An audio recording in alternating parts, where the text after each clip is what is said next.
Welcome to another episode of Dr. Doctor, the award-winning radio show and podcast featuring your physician hosts, Dr. Tom McGovern and Dr. Chris Stroud. And this is the show where our guests discuss relevant health-related topics, and we always do it from an authentically Catholic perspective.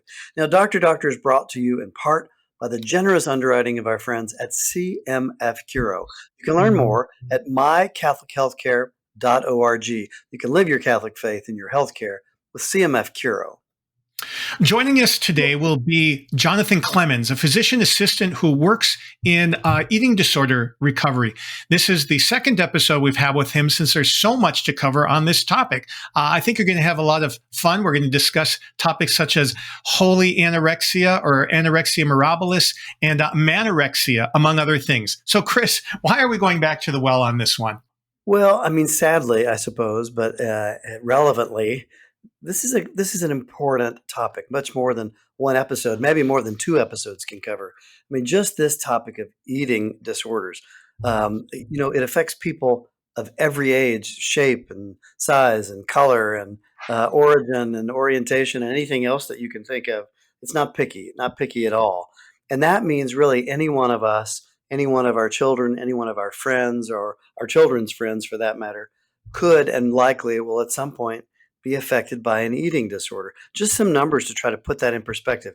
About 9% of the U.S. population, that's almost 30 million people, will have an eating disorder in their lifetime. I mean, That takes a lot to just sort of process that number of people. 30 million people. That's no small thing, is it? No. The other thing that strikes me as interesting is fewer than 6% of people that are diagnosed with an eating disorder will also be diagnosed as underweight.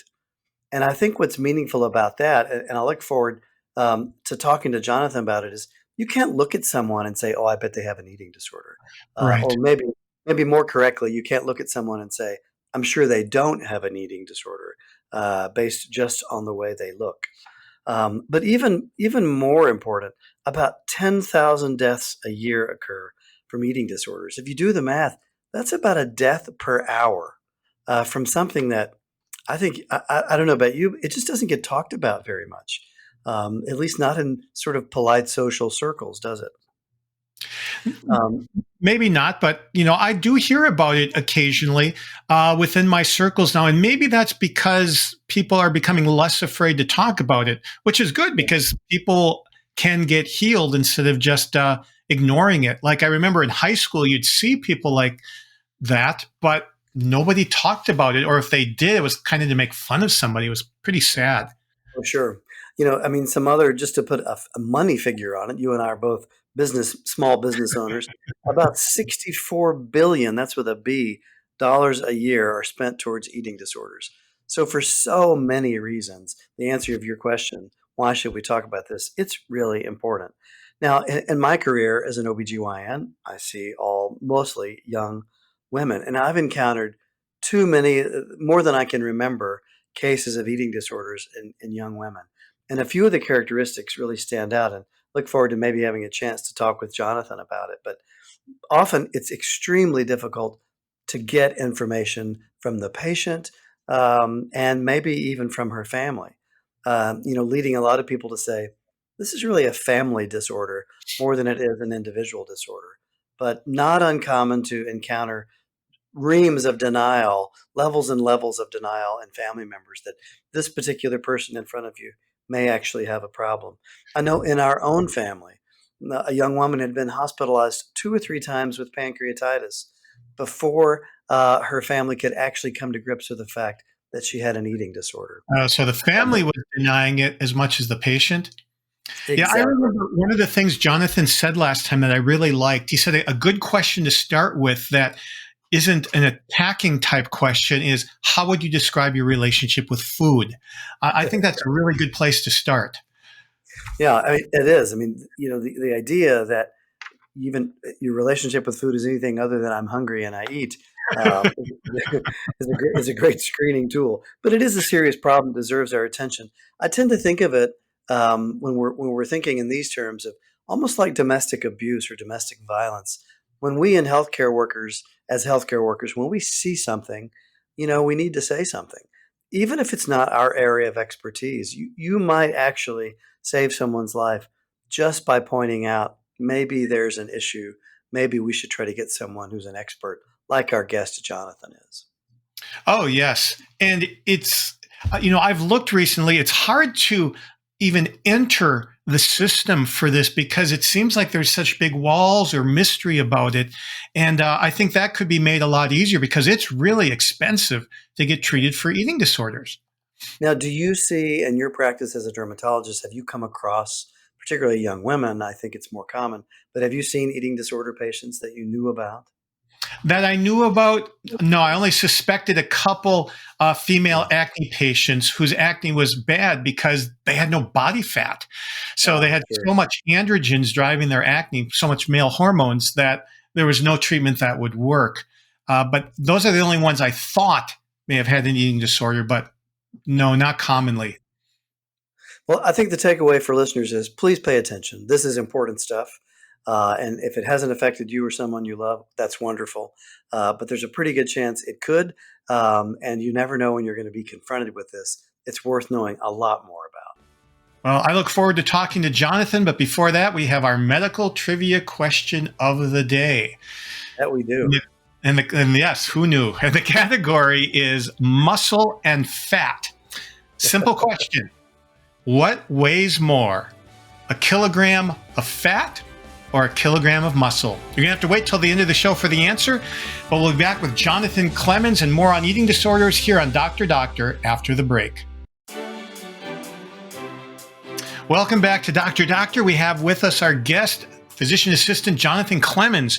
Among other things, Jonathan is a physician assistant at the Emily program, an eating disorder clinic in Lacey, Washington, where he's been treating eating disorders for more than 3 years.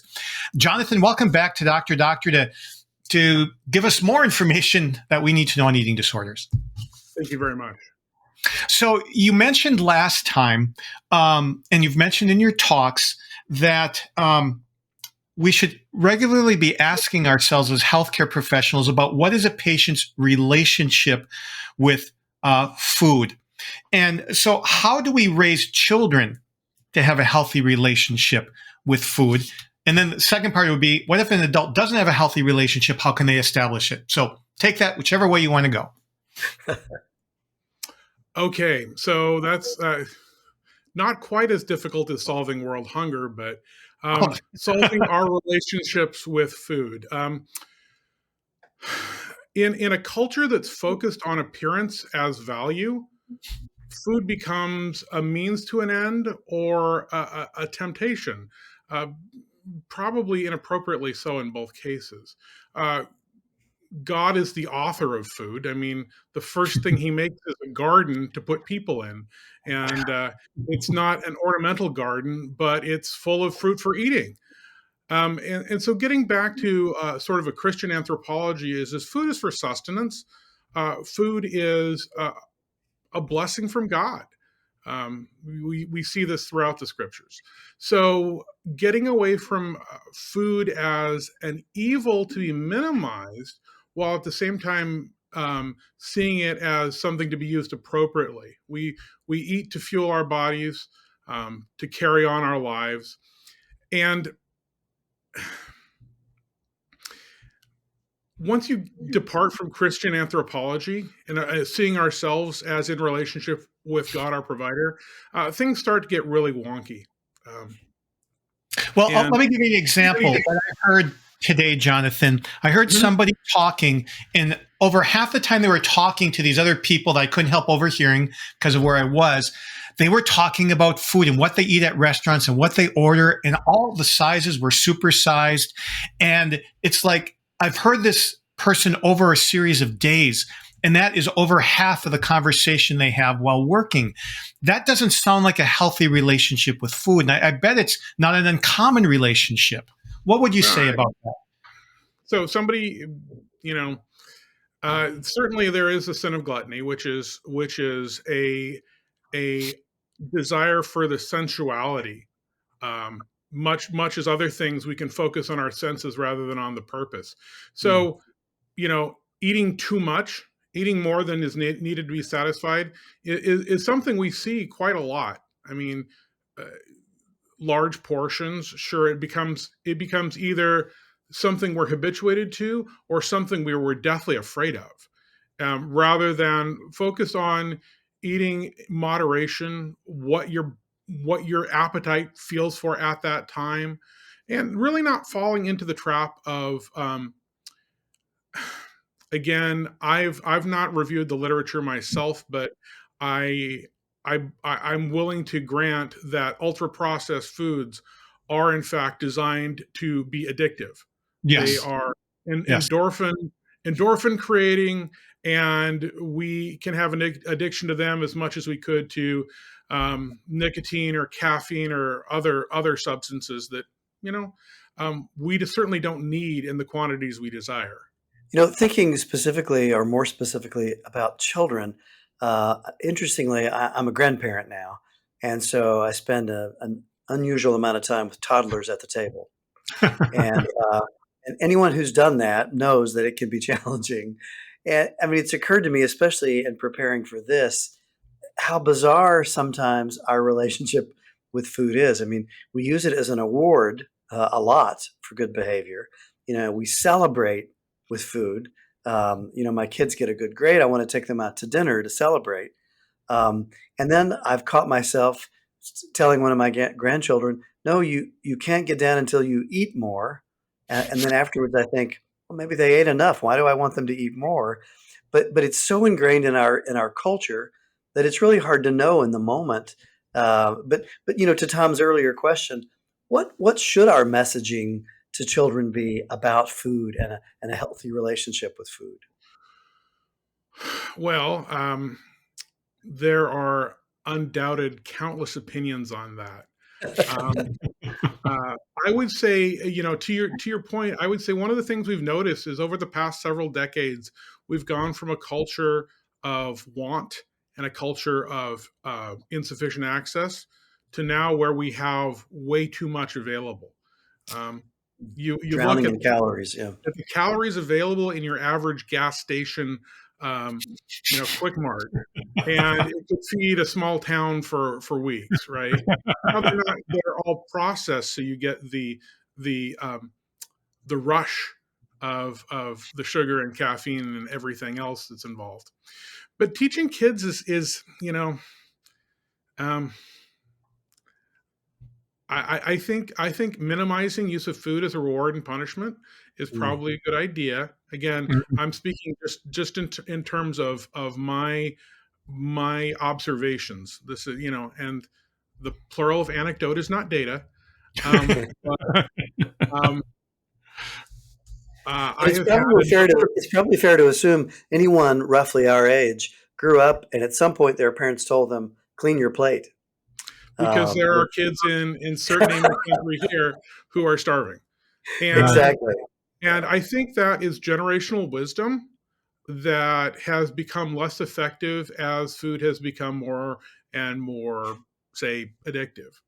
Mm. Now, I will say I have had a number of patients who had food insecurity. So not everybody has enough, especially those raised in single parent homes, um, other childhood traumas. A scarcity is a source of a long term wound, just in terms of I never want to be hungry again like I was when I was a 5 year old. Yeah. And that sort of trauma can drive people into disproportionate intake. Now, how to keep kids from getting there? I'd say love on them, display good attitudes towards food. I would encourage families to, again, as we talked last time, share family dinners together at least. In fact, eat as much together as a family as you can, because that reinforces, well, not only is it better rather than microwaving individual servings or anything like that, but to Mm. eat as a family a shared meal, you're going to have typically a better selection, um, more economical to do it that way, just in terms Mm. of cost. Sure. And And in an effort and a hope to always keep that relationship healthy, fast forward a few years from my toddler grandchildren to in my practice as an OBGYN, I see a lot of teenaged women. And, the parent side of me sees maybe a 13, 14, 15-year-old who is probably a bit overweight. And you're thinking, there's a lifetime of pain and suffering ahead of you. You should fix this. But as a parent, it would be very easy to cross the line from we need to make healthier choices to now I'm shaming you for being overweight and you're going to develop a very unhealthy relationship with eating. Well, That seems almost unmanageable as a parent. it's a challenge because um, the elephant in the room about weight loss is that it doesn't work. Right. If you look at people who lose weight within 3 years, within 1 year, about 75% of them will have gained the weight back and probably some more. And then within 3 years, it's as high as 97%. So maybe Oh my, 1 in 30 persons who starts a diet mm, succeeds at it at the 3 year mark. wow. And so that's a really challenging So statistic. so are you saying don't try to lose weight? Well, what I would say is it's better never to have gained the weight in the first place. Uh, Um, we we know what homeostasis is. As organisms, our physical bodies want to maintain how they are. If you don't drink, you get thirsty, and your body is inclined, prompts you to drink. Same way with food. Once you have additional fat cells in your body, when you try and lose weight, those fat cells will send out chemical messengers, hormones saying, "Hey, I'm hungry. I need to get back to where I was." And mm, that's described as set point theory of weight, that your body tries to preserve what it's gotten. And that can be really, really useful in, again, times of starvation, right? The fact that Christ fasted for 40 days is not unreasonable. That's about when things start really breaking down. But as organisms, God designed us to be very durable for want, and we don't fare as well when we have all that we can eat. Um, you know, every meal if we want. So Jonathan, if someone is overweight, what are they to do? It sounds like they are without hope. Well, no, I think there's a number of things. Well, first, I'm not giving anybody specific medical advice. They should talk to Right. a therapist about their individual situation. But in general, I think one of the things that we as believers should do is reject the notion that weight equals value. mm, So. Human beings come in all different sorts of heights and skin colors and whatnot, and we see those as being perfectly okay. But if somebody is too skinny or too high weighted, do we see them as being cursed with that by God? Do we see that as necessarily a bad physicality? I'm not sure we should, as certainly not to the extent that the culture does, which says you have to be a certain size or else you're going to have negative consequences. mm. And that's kind of the reality, is that there is definitely weight discrimination out there. Well, Jonathan, I'd like to move into a question we got from a listener who heard the first episode you were on. And she said she enjoyed listening about children and eating disorders, but she was wondering about addressing adults and eating disorders, but particularly people with developmental disabilities. What should we know about people with those disabilities and eating disorders? Well, if you've met one adult with a developmental disability, you've met one adult with a developmental disability. Uh, they are they Exactly. vary, and depending on what sort of issue you have. If it's cognitive, they may not have the autonomy to pick good foods for themselves all the time, and as as somebody who's taking care of them, there may be a little bit more paternalism. It's like, no, really, here's some vegetables, eat them, honest. Um, you know, much like we would with small children, trying to give a variety of healthy, natural, appropriate foods with the occasional treat mixed in to give a full spectrum of experience. Now, individual medical challenges can create particular problems. Um, one of a continuing education course I was in noted that if somebody is a very good, well compliant type 1 diabetic, where again, type 1 diabetes, the body makes no insulin, so you have to match insulin intake via injection with Right. the food intake. If somebody's a well controlled type 1 diabetic, they're already halfway or more towards an eating disorder in terms of how much they have to be fixated on what they take in. Right. Sure. So that's a particularly challenging one. I would say I don't deal as much with physical disabilities as past emotional trauma in terms Okay. of seeing people who have issues that come out in terms of poor eating habits. Well, I think you've addressed it well. I'd like to get onto two things I promised viewer or listeners at the beginning of this show, and that was manorexia and anorexia mirabilis. Which one would you like to tackle first? Oh, okay. Let's talk about manorexia. All right. So, at any given body mass index, a male is going to be sicker than a female, just because of the bone structure and whatnot. Boys and men should weigh a little bit more than women do relative to their height, which is how BMI is generated, body mass index.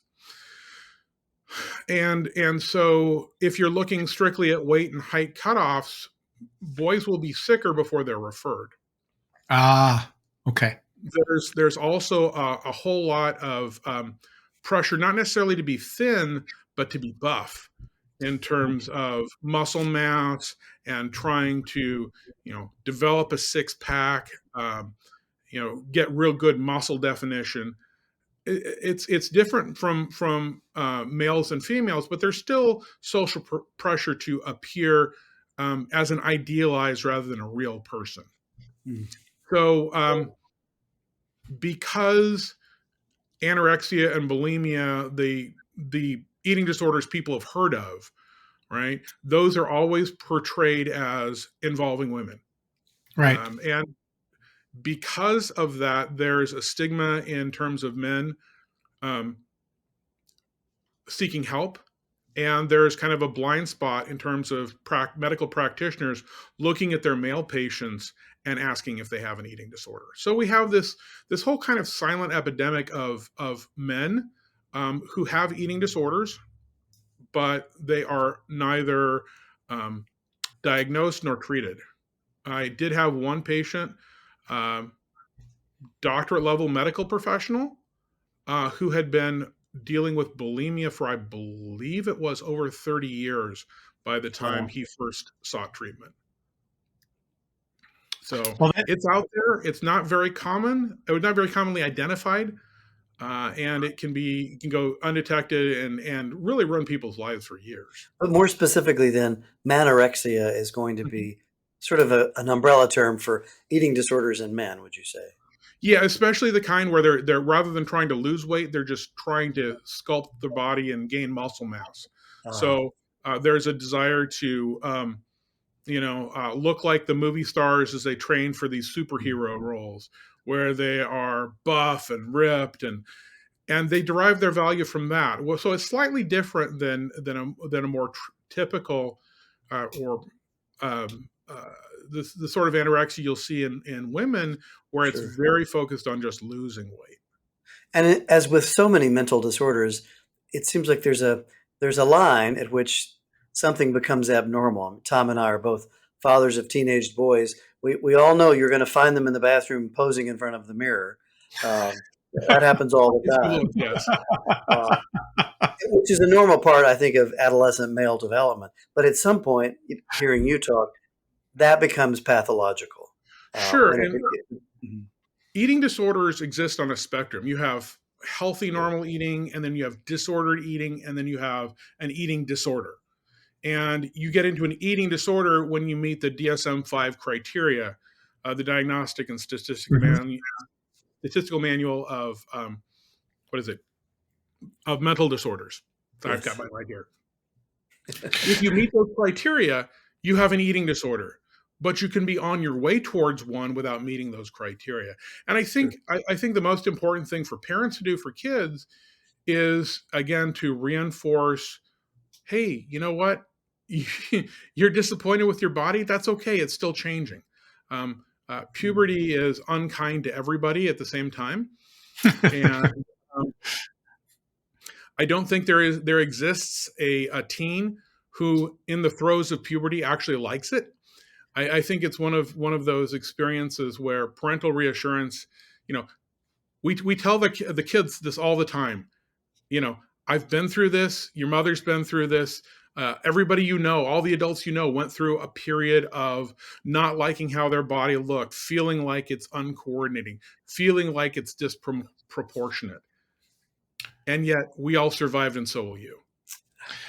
Jonathan, one more topic we'd like to cover before the break, and that is anorexia mirabilis. Actually, this will probably air during Lent when people are thinking more about fasting. Anorexia mirabilis refers to saints who were thinner than was probably good for them. Tell us what the definition of that is and how it's misused by some lay people as an excuse for being too thin. Well, I don't know that anorexia mirabilis has a formal definition. I've not run across one. It's a phenomenon that's been described, and I think probably the best well-known case is Catherine of Siena, yes, whose confessor documented all the issues she'd had with it. So I'm expecting most of the audience is fairly familiar with her, but probably not necessarily. I mean, she's young woman, great accomplishments, but she died at age 33, probably of anorexia and simply self-starvation. Right. So what started as devotion, probably, I'm guessing that she probably had some genetic tendencies towards anorexia, and that with repeated fasting, it became normative to her, to the point where at some points in her life, she ate nothing but the Eucharist. Right. And so that's, I mean, saints are human, fallible human beings who've done wonderful things. And it's entirely consistent with sort of the obsessive nature of anorexia to be very fixated on something. In modernity, it's typically appearance and approval of other people.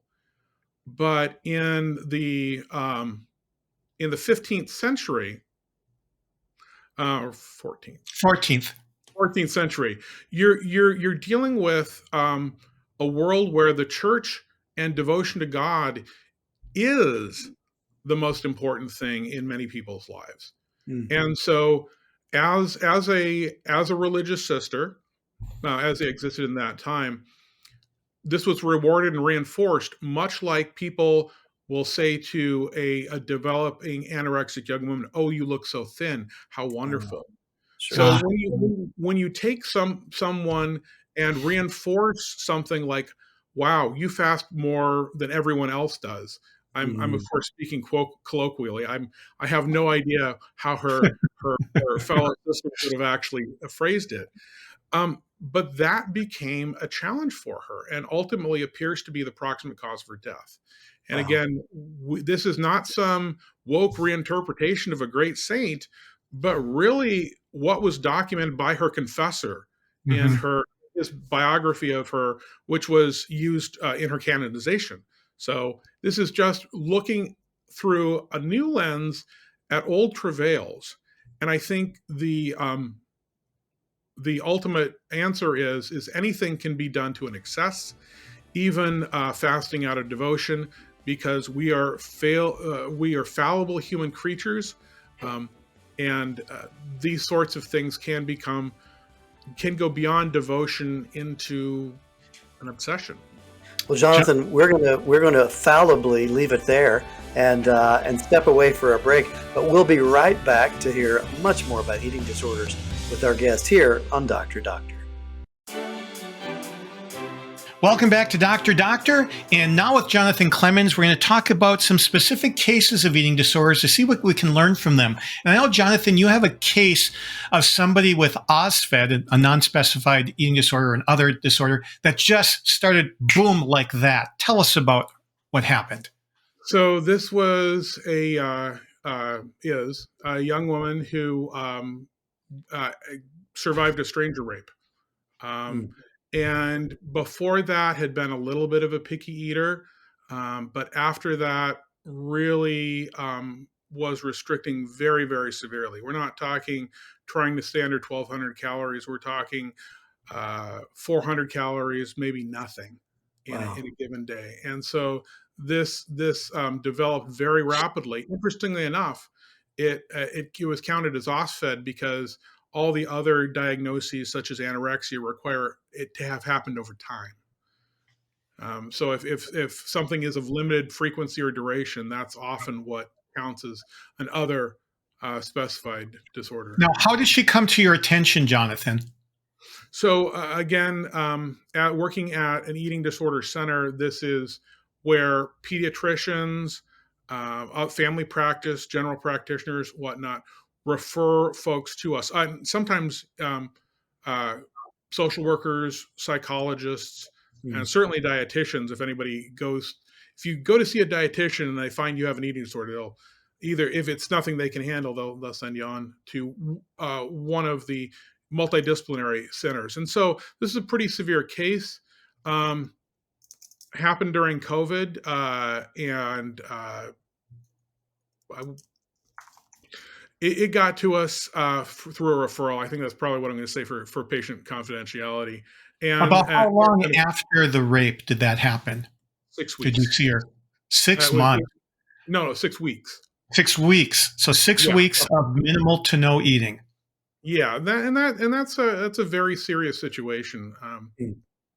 That can cause problems if you try and feed somebody who's starved themselves or who has been starved.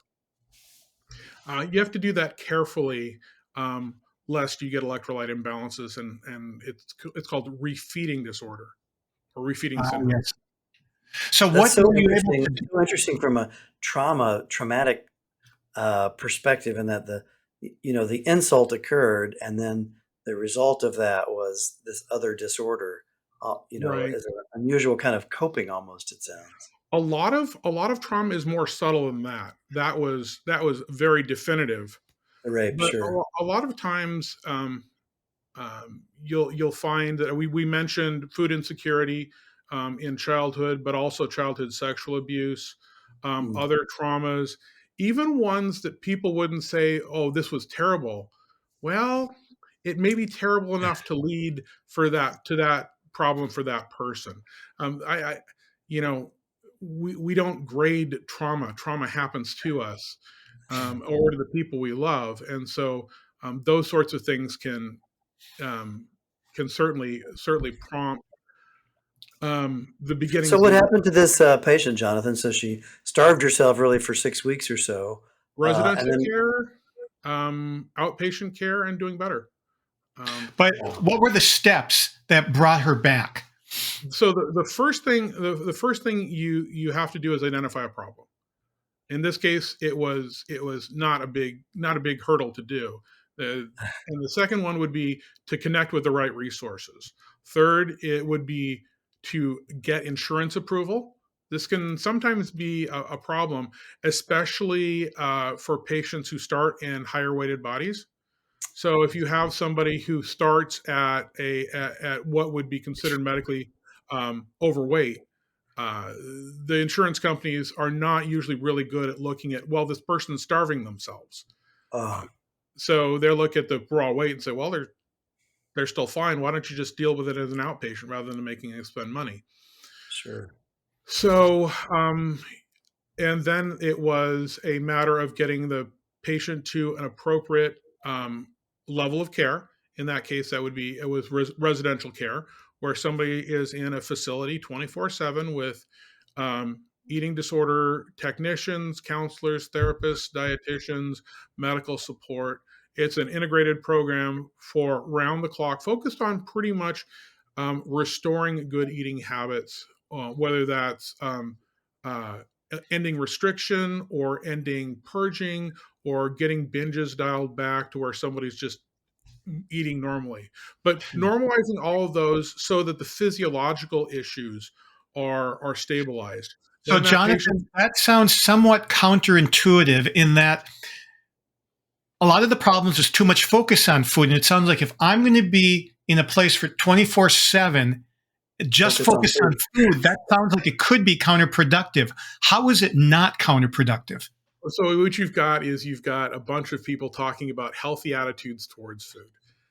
Sure. Where the meal plans are custom made for each person by a registered dietitian based on their specific issues. Now, Sure. there can be problems with that, especially um, uh, uh, a professor I know of dealt with anorexia both as anorexia in her youth, and then later on, after having gained weight, as atypical anorexia. That is anorexia where the patient starts at a higher weight, and that the experiences they endured were very negative because there was um, a lack of respect for the fact of starvation, and they were looking at the patient's maintained weight as still a problem to be solved.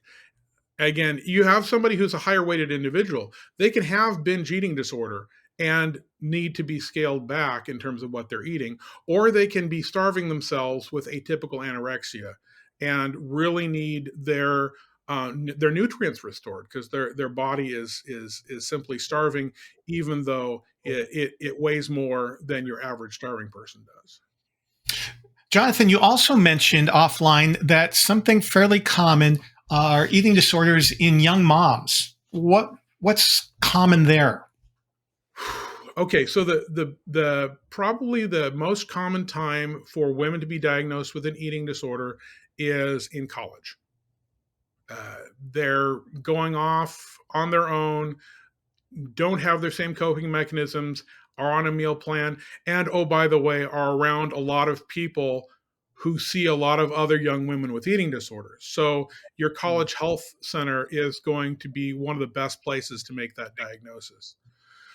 Now, what happens if they don't get caught and develop an eating disorder that either doesn't get so severe it lands them in the hospital or identified by a medical practitioner? Because once you get out of college, you know, those are the healthiest years of your life. And so you're often not seeing a medical practitioner that often. So in these cases, you can have, I guess, for a lack of a better word, kind of partial remission or smoldering eating disorders, where somebody's having their joy of food and their health kind of impaired, but not to the point where it's leading them to be hospitalized. So somebody may have just a very obsessive focus on restriction and maintaining a weight that preoccupies them, but they never get to the point where they're continually dropping, like you see in the classic anorexia. And that's that sort of a semi remission is all too common. In fact, most people with eating disorders who aren't in active treatment are going to be fighting a struggle all by themselves with these unfortunate behaviors. One patient mentioned that her reason for getting treatment was her preschool aged daughter had asked her, "Mommy, why do you make yourself throw up?" Wow. And that was a wake up call to her that she didn't want this to be a generational thing. She wanted better for her daughter. And I don't remember what the origin of her particular eating disorder was, but she definitely did not want her daughter imprinting on what she knew to be horrible coping mechanisms for dealing with her stress. So how did this mom go about getting treatment when she had young child in the home? So that's a challenge. Mm. Oftentimes, well, with COVID, we've had a lot of virtual. And really, since COVID started, I have been supporting eating disorders patients virtually. It lacks a lot in terms of there's things you lose by not being able to lay eyes on and lay hands on when necessary your patients. I've looked at non-suicidal self-injury such as cutting through an iPhone camera. I mean, it's like I can't really see. That looks okay to me, but I would really like Right. to have my own eyes on that injury. Um, so that's a good and bad sort of thing. Virtual programming is here to stay. Um, just because COVID has shown us that we can do it in certain circumstances, even though in person is better. And I think young moms or anyone with kids at home is going to be able to find a place that will work with them. The other sorts of folks who really don't get care or didn't before COVID were those outside of major metro areas. Integrated eating disorders centers are expensive, um, and you really can't have one out in the sticks. You're just not going to have enough people there. But the people who are there really need it. So that's one of the wonderful things about virtual care is in the last 3 years, I've dealt with patients and supported patients in every corner of my state.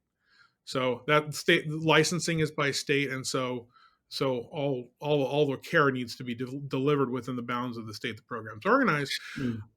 There's no reason it couldn't be done other than regulatory, but that provided a lot of opportunities for people who lived, an hour away from really the nearest big town.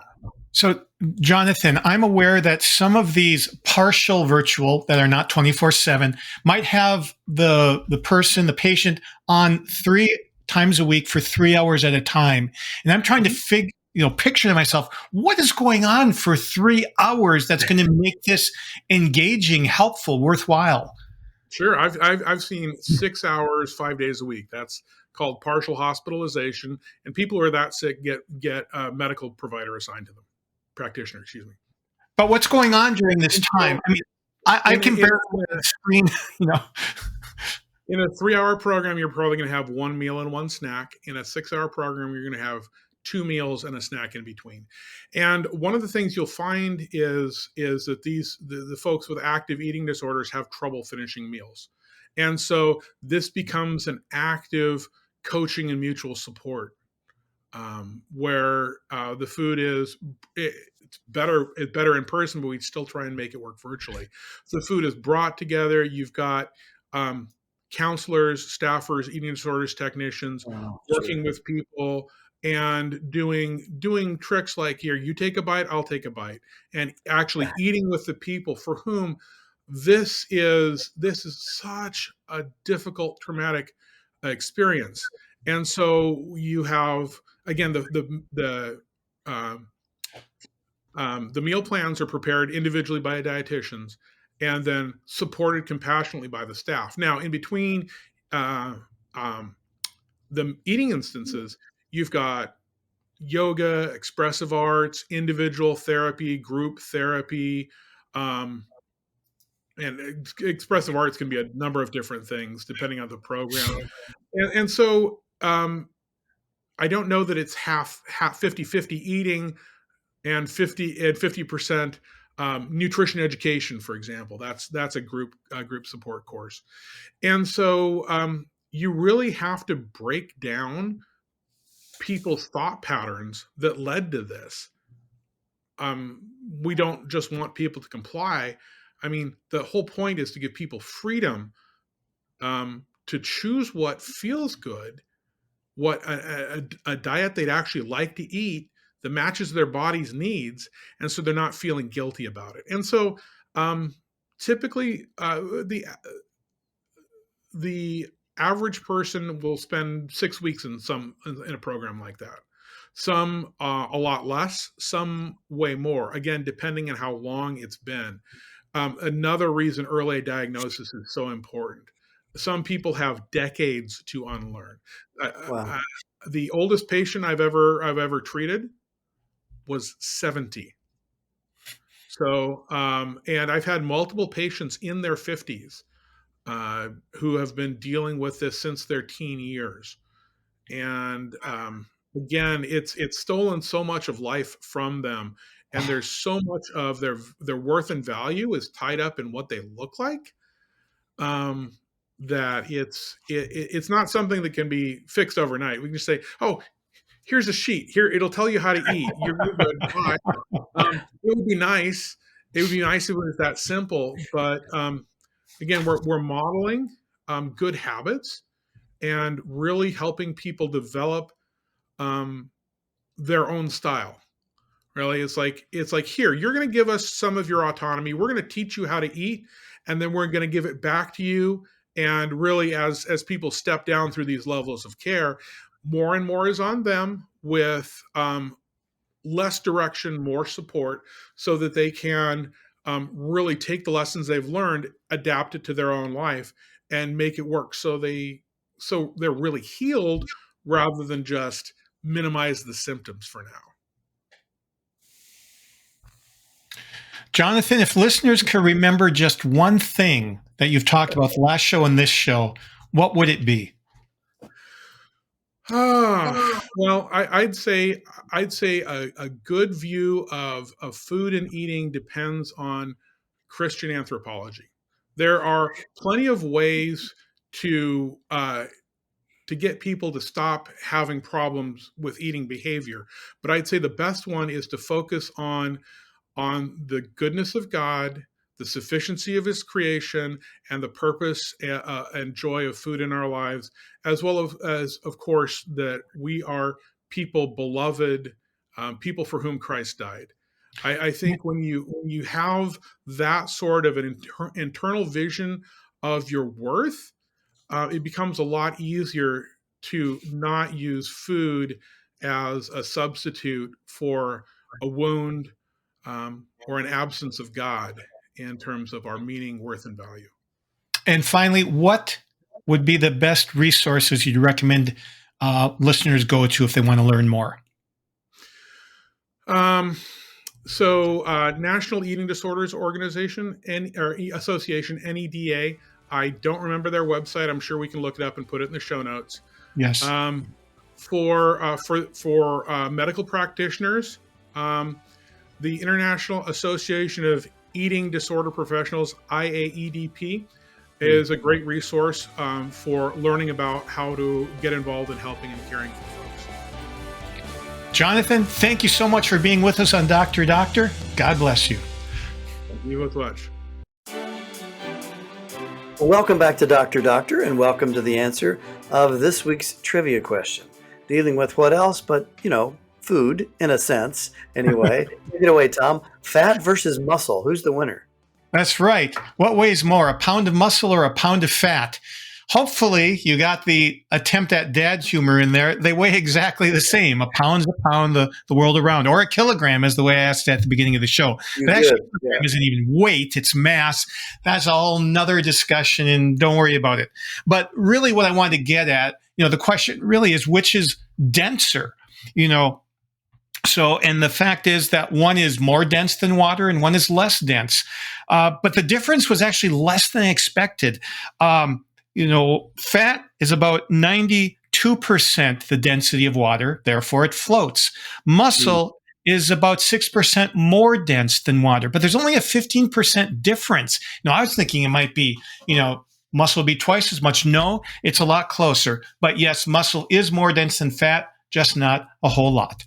And so just ask anyone who's ever tried to float in the pool. Yes. The really lean person doesn't float very well. But the person with a little more fat, they float a lot better and a lot easier. You are absolutely right. So, Chris, what top 3 takeaways do we have from this episode? Yeah, as an overreaching concept, I hope listeners have a sense of just how pervasive eating disorders are, and I suppose just how serious they are. So it's worth thinking about. It's worth paying attention to.